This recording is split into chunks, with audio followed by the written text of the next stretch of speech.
I used to be a shopaholic, always wanting for more and never feeling satisfied.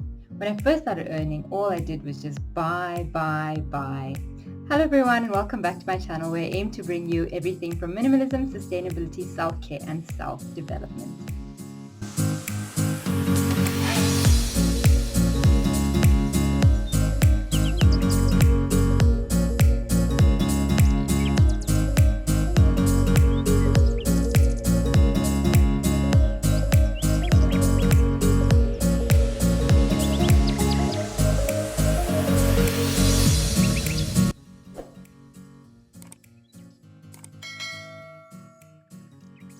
Because the rand in South Africa is stronger than the Indian rupee, whenever we'd visit India, shopping was a very exciting thing for me.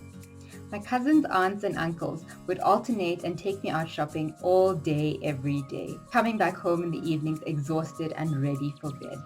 I would make a list long in advance of my trip of all the things I would like to do and get, and would work through this list meticulously once there. Things have since changed, and the last 2 times I was in India, I barely bought anything. It all came down to a feeling, and none of those possessions made me feel any different. And leading a consumeristic lifestyle just left me always wanting for more. So I just stopped. There's now a sense of peace and serenity, knowing that true happiness lies within. The global apparel and footwear industry produced more greenhouse gases than France, Germany, and the UK combined in 2018, according to an article by Vogue Business. Without significant action, the figure could rise to around 2.7 billion tons from 2.1 billion tons by 2030.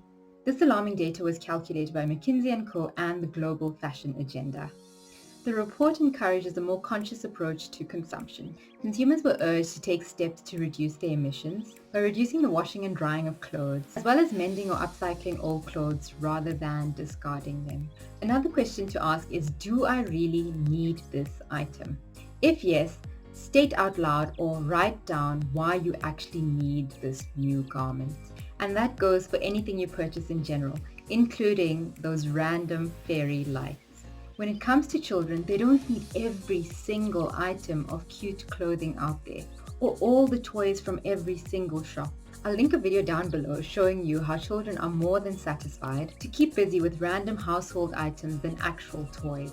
After watching the video, if you still insist on buying toys, please consider ones made of sustainable materials and those that will cause minimal damage to the environment, considering everything from the production phase to how the product eventually gets discarded.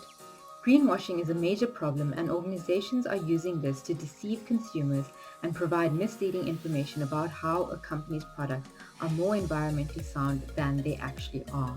I've mentioned in previous videos how there's no such thing as a green product.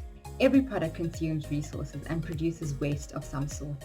When consumers throw clothing items away, during the decomposition process, textiles generate methane gas and leach toxic chemicals into our groundwater and the soil. So be more intentional about purchases and disposals. Back to greenwashing. If you're interested in this, I'll link Hasan Minhaj's video on the ugly truth of fast fashion, where he details how we're being conned by the clothing industry. It's so interesting and of course delivered in typical Hasan style comedy. I hope this video was informative and that you'll be more conscious about your future purchasing decisions. Until next time, be the change you want to see.